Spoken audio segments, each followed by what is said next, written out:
Birth of Shri Narasimha Saraswati. An account of a Brahmini has been given in the 8th chapter. She was worshipping Sri Shankar devotedly in the evening on Sani Pradosh, 12th day of a fortnight falling on Saturday. She died in course of time and took the next birth in the Brahmin family at Karaja in Berar. Her name was Amba Bhavani. She was married to a Brahmin youth, Madhava, who was also a devotee of Sri Shiva. As per her nature of her previous birth, Amba Bhavani worshipped Sri Shiva along with her husband devotedly. She became pregnant when she was 16 years old. Customary ceremonies were performed in the third and fifth months. She used to have good desires. She advised people with high principle, filing of oti, putting of corn, coconut, etc. in the open side of the saree worn by a woman. In the seventh month, and Srimanti was also observed. After completing 9 months, a son was born to her. The baby uttered Om from the very birth. People wondered to see him.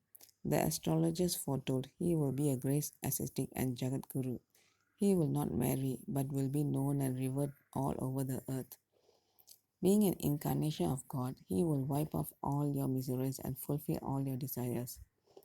The parents of the child were very pleased and this to hear this, and they gave money and clothes to the Brahmins.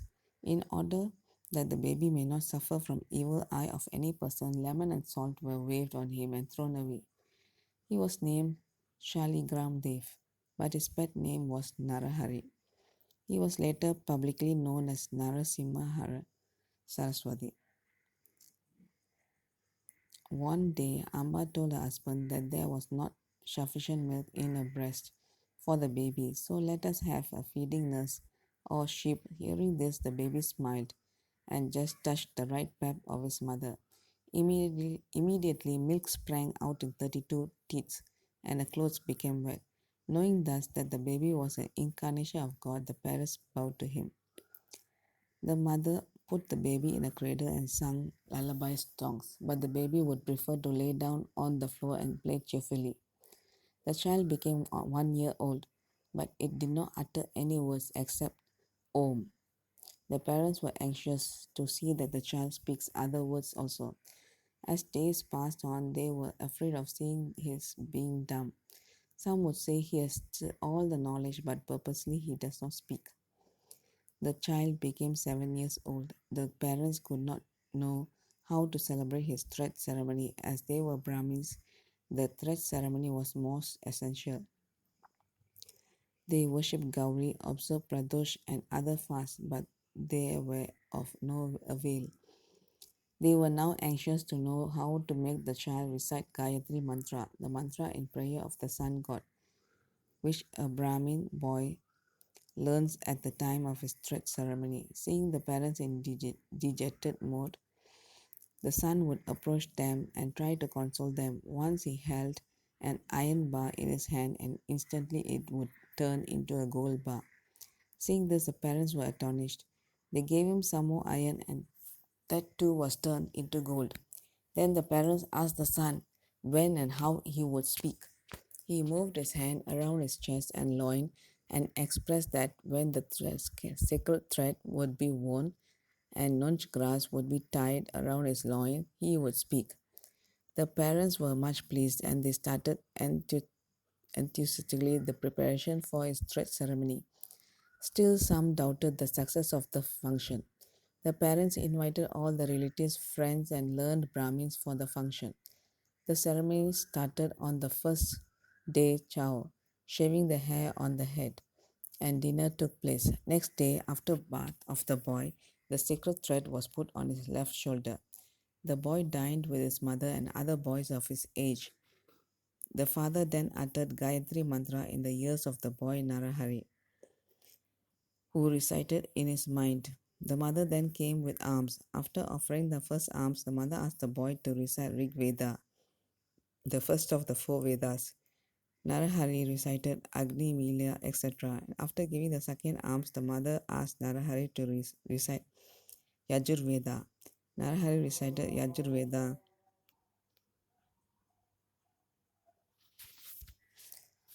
After the third alms, Narahari recited Agna Ahayi from Sama Veda, the third Veda. Thus people realized that Narahari had the knowledge of all the Vedas and they all bowed to him with reverence. Narahari then said to his mother, "You have asked me to beg for alms. I would therefore live on begging, so allow me to go to visit the holy places." Hearing this, the parents were much grieved. The mother fell on the ground senseless.